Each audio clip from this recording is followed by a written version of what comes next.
Et oui, mesdames et messieurs, un nouveau petit instant océan aujourd'hui qui va partir d'un article qui est sorti sur Le Monde. Donc pour ceux qui ne connaissent pas Instant Océan et ceux qui nous rejoignent bien sûr sur YouTube, il s'agit d'une petite capsule qui est faite en live avec le chat où nous parlons d'un article, on parle d'un concept sur les océans et nous en parlons ensemble pour en découvrir un petit peu plus grâce aux internets. Voilà, une petite sorte de vulgarisation sur demande. Donc si vous êtes sur YouTube, n'hésitez pas à passer en live bien sûr. Nous en faisons en général en début de chaque live. Voilà. Donc là, je suis tombé sur un article sur Le Monde qui parlait des requins du Groenland. Et oui, parce que, pour ceux qui savent, le requin va être une composante assez importante de l'aventure d'aujourd'hui sur Raft, un petit jeu de survie en milieu océanique. Donc j'avais envie de vous parler un petit peu de requins aujourd'hui. Des requins, bien sûr. Donc, c'est un article qui est sorti, je ne sais plus quand, en 2024. Je suis en lecteur ici, donc je ne pourrais plus vous dire exactement. Bon, je vous le dirai après.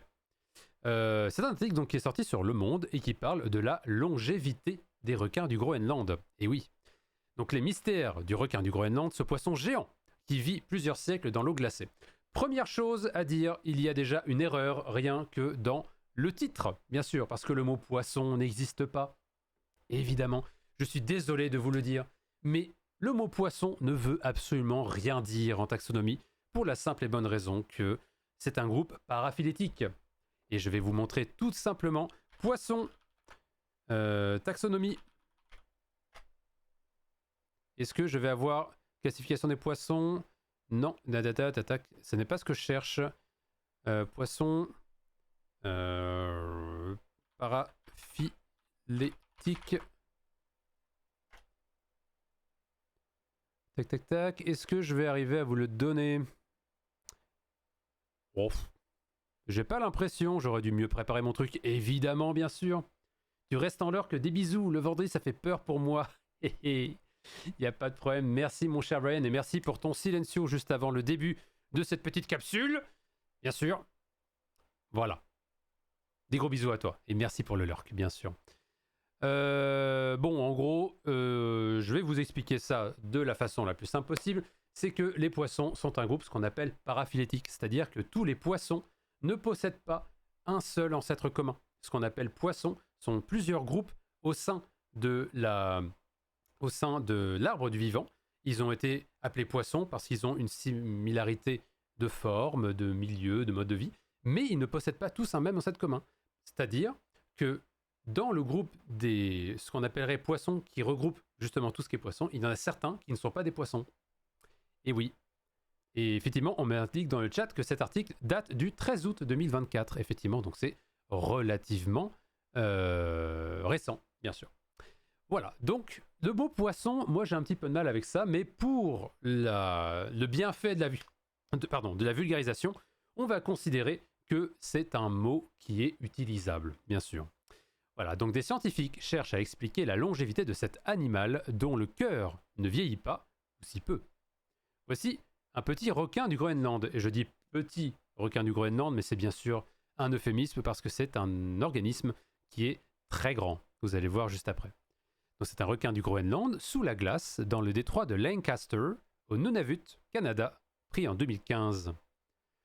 Vivre plusieurs siècles dans une eau glacée, dans la lenteur et la nuit éternelle des abysses, c'est le destin du requin du Groenland, espèce qui détient le record de longévité chez les vertébrés. Au moins 300 et peut-être 500 ans, selon une étude publiée en 2016. Et cette étude, la voici. C'est une étude qui est parue dans le magazine Science, qui est une revue scientifique à très haut facteur d'impact, qui fait consensus, on va dire, dans la communauté scientifique. Donc en général, quand on lit Science, ça reste quand même des bons articles. Je dis en général, bien sûr, parce qu'il y a évidemment aussi des articles qui ne sont pas forcément bons. Parce qu'ils peuvent passer par plein d'étapes, ça peut être frauduleux et tout ça, d'où le besoin évidemment de faire de la révision scientifique, et ça c'est le nerf de la guerre bien sûr, toi-même tu sais. Donc cet article, Islands Radiocarbon Reveals Centuries of Longevity in the Greenland Shark Somniosus microcephalus. Et c'est un article qui a été publié en août 2016 par Nielsen et collaborateurs. Donc c'est un article quand même qui a été cité 248 fois et avec plus de 6000 downloads, donc c'est pas non plus une énorme citation pour un article de 2016 sur Science, mais ça reste tout à fait raisonnable. Moi, en tout cas, mes articles, ils n'ont pas ces citations-là. Donc, l'abstract, justement, le key message de cet article est que on pensait que les vertébrés pouvaient vivre à peu près de la même façon, de même temps que nous, plus ou moins 50 ou 100 ans. Sauf que ils se sont rendus compte que les espèces marines ont tendance à être encore plus longévives, mais la détermination de leur âge a toujours été particulièrement difficile. Et les auteurs, Nielsen et collaborateurs, ont utilisé une technique qui utilise le carbone 14, qui a été produit par des tests nucléaires en 1950, ou dans les années 1950. Et plus particulièrement, comment est-ce que ce carbone 14 a été incorporé dans l'œil de ces animaux pendant le développement, afin de déterminer justement l'âge de ces requins du Groenland. Donc cette espèce est énorme, mais elle grandit de façon très lente, et il a été déterminé que les plus vieux animaux pourraient avoir jusqu'à 400 ans. Et il conclut aussi l'article en disant que la maturité de ces espèces est atteinte après 150 ans, ce qui veut dire qu'ils sont adultes, donc ils ont la possibilité de se reproduire après 150 ans d'existence. Ça, c'est ce que proposent justement les chercheurs. C'est dingue, bien sûr, parce que c'est absolument pas comme nous, on pourrait imaginer, sachant quand même que là, nous ne sommes pas chez les mammifères, nous sommes chez des vertébrés, mais ce sont des poissons à cartilage, donc ce ne sont pas des mammifères comme pourraient être des baleines, par exemple. Donc je dis ça un petit peu pour vous mettre dans le contexte que là, on est vraiment dans autre chose que les mammifères. Ce ne sont pas des baleines, ce ne sont pas des humains, on est vraiment dans des poissons cartilagineux, donc des requins. C'est une expérience émotionnelle de poser la main sur un animal qui a vécu si longtemps, reconnaît Éric Sainte-Marie, doctorant en biologie à l'université de Windsor, au Canada. Des scientifiques fascinés s'intéressent aux mécanismes qui pourraient expliquer la longévité exceptionnelle de ce poisson géant, qui peut atteindre 5 mètres, ce qui est quand même pas si mal quand même pour quelque chose qui n'est pas un mammifère marin, genre une baleine. C'est pas mal. Depuis une décennie, les publications scientifiques s'accumulent et le mystère s'éclaircit peu à peu. La première hypothèse, explique John Stephenson, professeur de biologie marine à l'université de Copenhague, au Danemark, qui organise des expéditions scientifiques pour étudier l'animal, c'est qu'il vit à très basse température, entre moins 1,8 degrés et 7,5 degrés Celsius, contrairement aux mammifères qui maintiennent leur corps à une température constante. La température des requins suit celle de leur environnement. Quelques centaines de mètres sous la banquise, le corps du requin du Groenland descend à moins 1,8, qui est à peu près la température de l'eau salée avant qu'elle ne congèle, justement. Le point de congélation de l'eau de mer. Si bas que son métabolisme, l'ensemble des réactions biologiques et chimiques de ces cellules, est très ralenti. Une autre raison, c'est son mode de vie, avance Holly Shields, professeur à la division des sciences cardiovasculaires de l'université de Manchester, au Royaume-Uni. Il habite les profondeurs de l'océan, un lieu difficile d'accès pour les humains. Il a très peu d'autres prédateurs, donc il peut vivre aussi longtemps que possible. Depuis une dizaine d'années, elle se penche sur le métabolisme musculaire et la physiologie du cœur du requin. L'animal est lent, très lent. Même quand on le relâche, il s'éloigne tout doucement, raconte John Stephenson, en mimant des battements de nageoires au ralenti. Bien sûr, évidemment, c'est une interprétation libre de la nageoire du requin. Une lenteur qui touche aussi son cœur. David Mackenzie, directeur de recherche au Centre national de recherche scientifique à Montpellier, a plongé des requins dans une piscine sur un port de l'île de Disko au Groenland pour réaliser des électrocardiogrammes. Et leur cœur bat 4 à 6 fois par minute au repos. Je ne sais pas si vous vous rendez compte. 4 à 6 battements de cœur par minute, tandis que nous, humains, on est à peu près à 60-70. On va dire sans effort, justement. Donc, c'est pour vous donner un petit peu un exemple, quand même. 4 à 6 fois par minute au repos. Or, une théorie dite du pace of life, c'est-à-dire le rythme de la vie, lie la longévité à la rapidité des fonctions métaboliques. Un colibri a un métabolisme et une fréquence cardiaque très rapide et vit environ 3 ans. Et le requin du Groenland, avec son métabolisme ralenti par le froid et son cœur très lent, vivrait au moins 3 siècles. Mais selon Holly Shields, cette théorie ne permet pas d'expliquer à elle seule la longévité. D'autres espèces arctiques ont la même fréquence cardiaque, mais des espérances de vie de 20 ou 40 ans. Il y a donc quelque chose de particulier chez le requin du Groenland. Le français Pierre Delaroche a fait sa thèse en sciences cardiovasculaires dans l'équipe de la biologiste britannique. Il a observé au microscope électronique les cellules cardiaques du requin. Des cellules qui semblent échapper au vieillissement. L'architecture du noyau, qui reflète l'activité des gènes, donc on se rappelle le noyau au sein d'une cellule, c'est là où se trouve l'ADN, entre autres, donc notre information génétique, n'évolue pas avec l'âge. Et on a observé que la quantité de mitochondries, ces petites usines de production d'énergie cellulaire, ne diminue pas, contrairement à ce que l'on observe chez les mammifères. Donc, d'après les recherches de ces chercheurs, la différence qu'il y aurait entre un cœur humain, par exemple, et des cellules cardiaques humaines et des cellules cardiaques du requin du Groenland, c'est que tout au long de leur vie, les cellules ne vont pas avoir de noyau qui soit modifié, donc par des modifications dues à leur environnement et par justement l'arrivée de, on va dire, de l'âge, tout simplement, le fait que les cellules vieillissent, donc il peut y avoir des déchets du métabolisme qui s'accumulent, il peut y avoir des cancers, etc., etc. Et en plus de ça, les mitochondries, donc c'est-à-dire vraiment l'organite, la petite partie de la cellule qui produit justement de l'énergie, ne diminue pas. Et ça pourrait expliquer, ça pourrait être une voie d'explication justement sur le fait que ces cellules restent toujours extrêmement actives tout au long de la vie de l'animal. Là, on voit une photo d'un requin du Groenland capturé par l'équipe de John Stephenson de l'université de Copenhague pour lui poser une balise GPS à Narsak au Groenland, en 2017. Chez les humains, l'incidence des maladies cardiovasculaires augmente avec l'âge. Nous ne produisons pas, ou très peu, de nouvelles cellules cardiaques, donc notre cœur à notre âge, explique Holly Shears. Quand nous vieillissons, il devient plus rigide, un phénomène qui est appelé fibrose, et se remplit moins bien. Nous avons montré que la fibrose augmente aussi avec l'âge chez le requin du Groenland, mais nous avons observé un dépôt de collagène qui le compense. Ça, c'est une protéine élastique, et ça va permettre justement de compenser le fait que la fibrose, qui permet de rigidifier le cœur, justement, ça va compenser avec un apport justement d'élasticité, et donc une meilleure vie, on va dire, de l'organe. Avec son équipe, elle a aussi observé les artères coronaires, nourricières du cœur de l'animal. Entre deux individus, l'un de 40 ans et l'autre de 200 ans, quand même, hein, je fais une aparté, mais vous vous rendez compte quand même que vous allez sur le terrain pour aller regarder des requins du Groenland, et vous en trouvez qui ont 200 ans. Enfin, je veux dire, c'est quand même exceptionnel. Et moi, je suis sur les côtes en train d'étudier les invertébrés. Ah, c'est pas la même recherche que nous faisons, hein. Nous n'avons observé aucune différence entre ces deux individus. La maladie coronarienne, cause fréquente du dysfonctionnement cardiaque chez l'homme âgé, semble absente chez le requin du Groenland.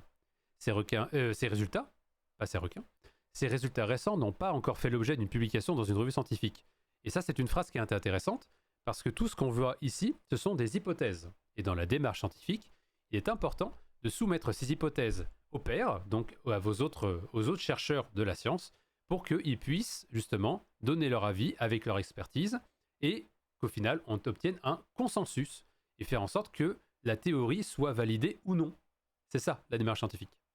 Donc cette phrase est très importante parce que ce que nous révèle justement l'article, ce sont des informations qui sont en lien avec une étude qui est sortie sur le sujet, mais ça ne veut pas dire que toutes les études sur le sujet sont sorties et que tous les résultats que nous sont présentés dans cet article sont tous justifiés et valides. Donc gardez bien ça en tête. Ah, d'accord.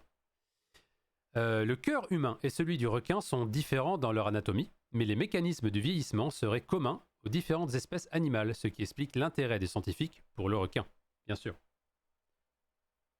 Oh, la musique de Skyrim là en plus, oh là là. Incroyable. Ou les petits nestiles. Alors, au-delà du cœur, l'équipe britannique s'intéresse au métabolisme de ses muscles.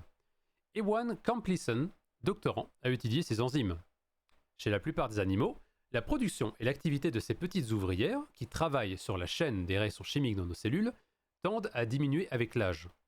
Alors, attention, hein, petites ouvrières, on parle de molécules. Hein. Voilà, ça reste des molécules. Donc certes, elles sont utiles à notre métabolisme, mais voilà, c'est une figure de style.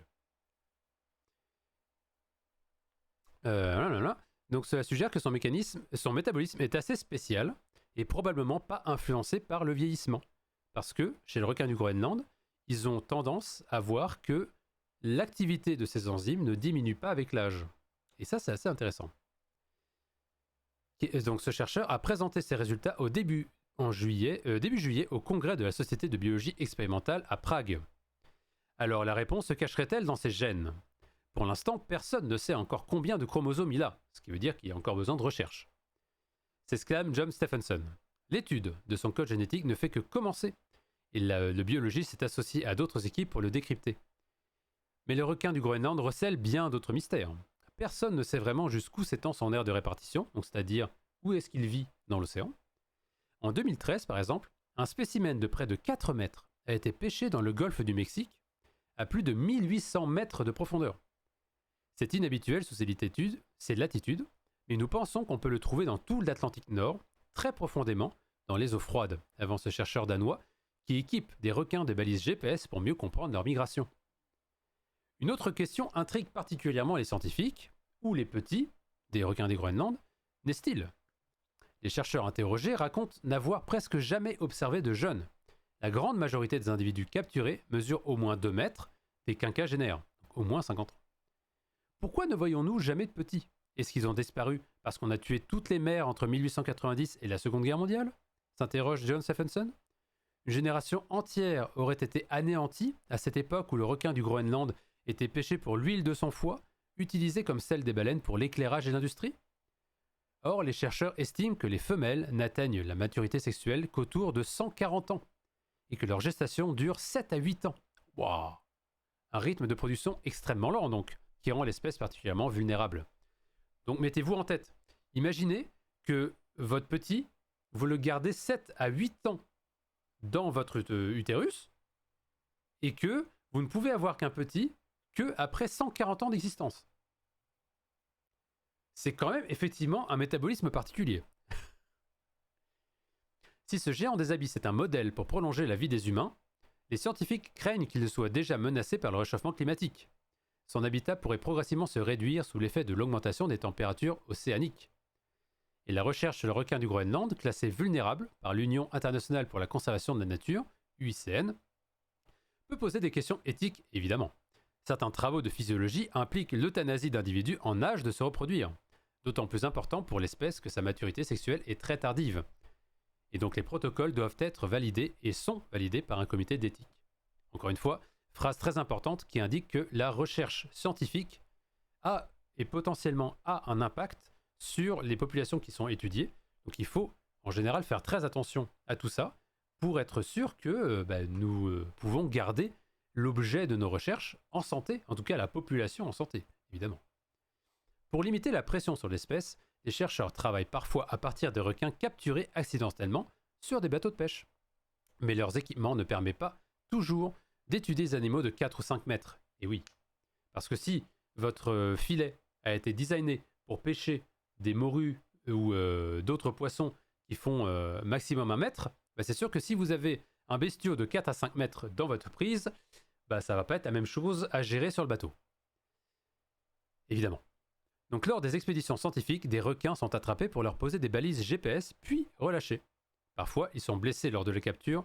Ce sont alors ces animaux qui sont euthanasiés pour les travaux de recherche, impossibles à réaliser sur des animaux vivants.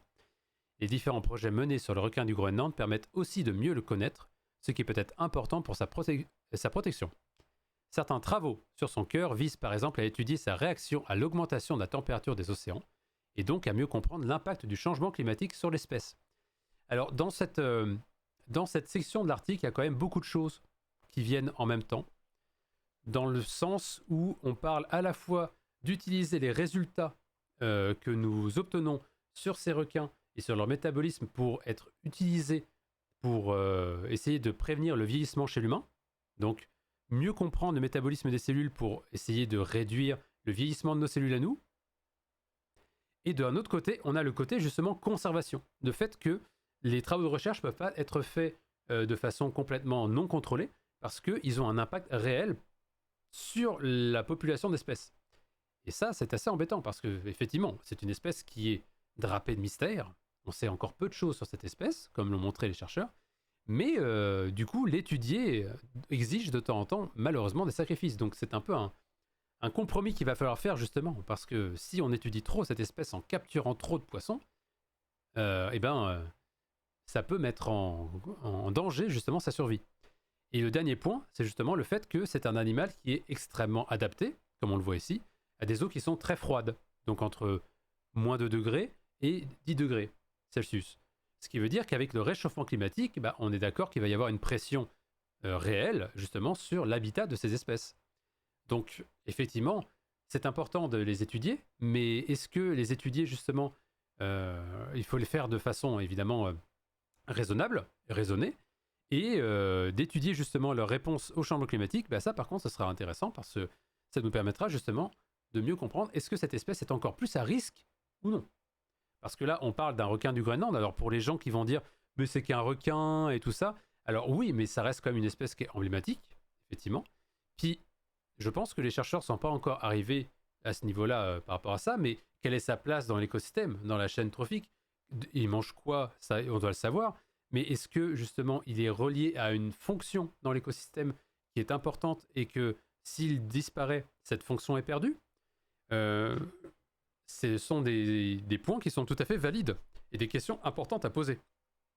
Puis aussi, un autre point, c'est que tout simplement, on peut aussi prendre la vision que toute espèce est importante à garder dans un contexte de biodiversité et d'écosystème en santé. Donc, d'avoir de changements climatiques qui impactent une espèce quand même supérieure de poissons, donc c'est-à-dire une espèce qui est au niveau supérieur de la chaîne trophique, pas supérieur en termes d'évolution. Ça veut dire ça. Supérieur en termes de niveau trophique, effectivement, ça peut poser problème. Et c'est important d'un peu en découvrir plus sur ce niveau-là. Donc pour vous remettre aussi en contexte, plus de contexte sur le requin du Groenland, on va évidemment repartir comme toujours sur Wikipédia. Encore une fois, ce n'est pas la panacée, je le redis à chaque instant séant, mais ce n'est pas la panacée. Wikipédia, il peut y avoir des erreurs, donc gardez bien en tête que cette page est utilisée à des fins de vulgarisation, mais qu'il est important d'aller checker les sources et d'aller se renseigner sur d'autres, justement, sources. Donc le requin du Groenland, ou l'émargue du Groenland, Somniosus microcephalus, est une espèce de requin de la famille des Somniocidés. C'est le vertébré qui a la plus longue espérance de vie connue, en tout cas supposée, au moins 300 ans et peut-être 500 ans. Donc c'est un des plus gros requins carnivores de la planète avec le grand requin blanc. Et c'est aussi l'un des plus gros poissons de l'Arctique, et sans doute le seul requin des eaux polaires de l'Atlantique Nord. Sa longueur moyenne est de 2,5 à 4,5 mètres, mais il peut atteindre jusqu'à 7,3 d'après cette étude. Cette référence en tout cas, Humanima ne connaît pas. Donc bref, entre 2,5 et 4,5, ça, on l'avait su justement avec nos informations avant. C'est également le vertébré à la longévité la plus importante, comme on a vu un peu plus tôt. Donc si vous regardez ici son aire de répartition, on est vraiment dans le nord de l'Atlantique, et on peut en voir au Québec. On peut même en voir en France. Vous voyez, c'est quand même quelque chose que vous allez voir ici, mais évidemment, c'est un requin qui est sur les eaux froides, donc on va surtout le voir en profondeur, évidemment. Mais ce qui est assez intéressant, c'est que c'est un requin qui est surtout côtier. Vous voyez, quand on est au centre de l'Atlantique, en tout cas, on n'en a pas vu. Alors, est-ce que ça veut dire qu'il n'a pas été observé? C'est bien possible, parce que comme on l'a vu plus tôt, on avait vu que à ce niveau-là, il y en avait un qui avait été pêché dans le golfe du Mexique, dans les eaux très profondes. Donc, encore une fois, il y a peu de choses qu'on sait sur ces animaux, évidemment, et cette carte est probablement pas complète. Et un point qui est très important, et c'est super bien que sur Wikipédia ils le mettent justement, c'est une espèce qui est classée vulnérable par le statut de conservation de l'UICN. Donc, vous voyez, elle est au début c'est le premier palier de l'échelon menacé, ce qui veut dire qu'on a quand même des préoccupations sur sa subsistance dans le temps, avec justement les activités humaines et le changement global. Donc, voilà. Donc vous voyez, on a un beau poisson. Moi, je le trouve joli, ce petit requin-là. Après, ça reste un poisson carnivore, un requin carnivore. Donc il va essayer de vous grignoter, évidemment, la patoune si vous allez nager près de lui. Ceci étant dit, attention, parce que là, je vous dis ça, mais gardez en tête, bien sûr, que tous les requins ne sont pas forcément agressifs envers l'homme et envers l'humain, et que on a plus de chances de mourir par noix de coco qui tombe d'un cocotier sur la plage que de morsures de requin. Voilà, ça c'est une statistique qui est assez intéressante, Mais gardez bien ça en tête. Donc, le terrible mangeur d'hommes, le requin, oh mon Dieu, terrible ennemi d'humanité, c'est un petit peu too much en général. Voilà. Donc, ils ont une mauvaise réputation, mais voilà, ça reste des carnivores, donc il ne faut pas non plus trop aller les embêter, bien sûr.